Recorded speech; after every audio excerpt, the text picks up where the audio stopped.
ஏய் வண்டியா வண்டியா வண்டியா வண்டியா இங்க வாங்க வாங்க வாங்க வா. பாரு நீ நேத்து கேக் கட் பண்ணலான்னு ரொம்ப ஃபீல் பண்ணல, அதனால உனக்கு ஒரு சூப்பரான டிஷ் பர்த்டேக்காக ரெடி பண்ணிட்டு இருக்கேன். இல்ல போய் சாப்பிடலாம் பேபி, ப்ளீஸ் பேபி. ஏய் இது சரியான ஃபியூஷன் டிஷ் தெரியுமா, யாருமே பண்ணிருக்க மாட்டாங்க.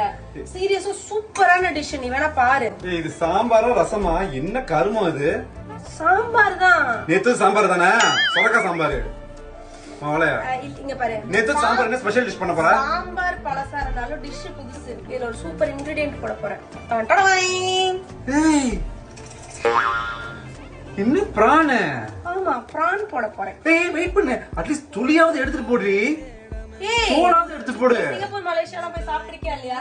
ஆமா அங்க எல்லாம் தோலோட தான் போட்டு சாப்பிடுவாங்க. இப்படி போட்டாதான் ஃபுல் நியூட்ரிஷன் போகும். நான் காப்பிரைட் வாங்குற அளவுக்கு யோசிச்சுட்டு இருக்கேன். நெக்ஸ்ட் டைம் சிங்கப்பூர் மலேசியா போகும்போது இந்த டிஷ் எல்லாம் அங்க இருக்கும்.